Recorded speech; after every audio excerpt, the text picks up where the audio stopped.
Next up is Jeanette Hill with Spot On Science.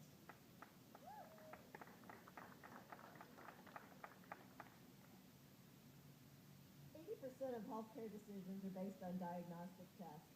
We've got these great new tests, genetics, personalized medicine, but we still have to drag our butts to a lab to get blood drawn from our arm.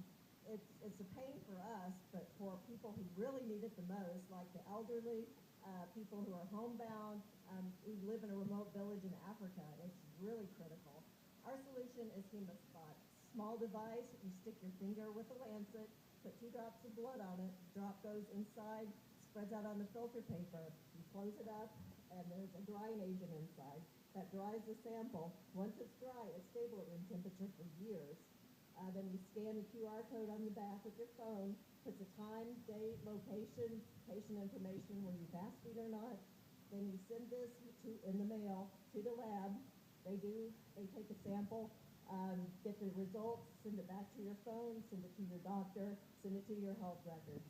What we are trying to do is bring access to life-saving diagnostic tests to everyone.